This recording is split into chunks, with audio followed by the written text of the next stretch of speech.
Hey guys, it's week 5, which is so crazy because that means that this is the last video that you're going to see from me.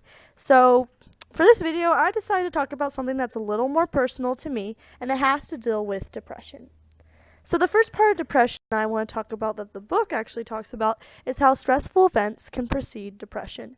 And I can agree with this because what this is basically saying is that most depression starts through someone's personal events or event that happened in someone's life that was very stressful or just impacted them negatively. At least that's what I believe the book's saying. And I can say this personally because when I was younger, I dealt with my parents' divorce. It was a very nasty divorce and it affected me greatly.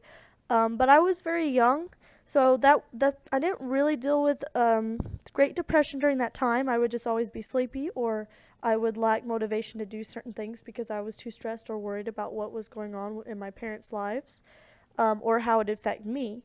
But the person that I know who did deal with Great Depression during this time was my older brother. For instance, he wouldn't get out of bed. He would not study very much or focus on his studies as much. He struggled in going to work on time. He struggled on all these things, and if you didn't know him personally, you'd probably think he was just being lazy or he just wasn't trying hard. But in reality, he's a very hard worker, and this was out of his character. So it makes sense now that I know that it's because he was dealing with Great Depression, and I find it sad because I know most of my family members would get onto him for it instead of trying to see what was going on and talk to him and encourage him. But him acting this way is the second part that the book talks about with depression, which is how, or another aspect of depression that is described in the book, which is how behaviors and thoughts can change due to depression. This one I can actually relate to because other than my parents' divorce, I dealt greatly with depression my first year at college, which was last year. I was dealing with a lot of different things on a personal level that affected me greatly, and also on a physical level because I got pneumonia and strep that same year, and I was dealing with all this, and I was very depressed. I wouldn't get out of bed. I would struggle going to class. I would struggle going to chapel. I would struggle getting my homework done. I would struggle doing what I needed to do, and this dropped my grades. And thankfully, my grade didn't go down too bad, but it still did affect a few of my classes. And so my family just assumed I was being lazy and that I wasn't trying, when in reality, I was dealing with depression, very strong depression, where I was so depressed I didn't know what to tell. I couldn't tell anyone, but I was mentally and physically gone. And I was hurt, and I remember crying, and it was just really hard. So I can relate to this with behaviors and thoughts changing due to depression. But the scary part is, how long does depression last? Can it last forever? How can I get rid of it? Is there something I can take to get rid of it? Well, the truth is that depressive episodes do end on their own, which I can say I also experienced this. As you can tell, I don't sound depressed. I don't sound sad. It's because last year I dealt with a lot of depression. I believe it was also due from the people I was around and just all that I went through with them.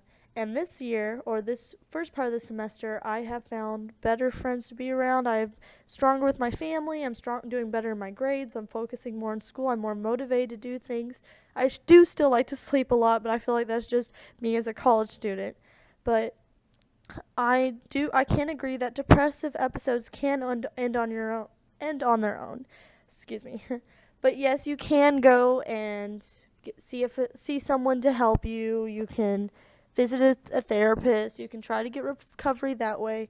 But honestly, I feel that if you go to God, if you go to people who are in your life and ask for them to help you, that I feel like they will be there for you if they truly love you and know that something is wrong with you.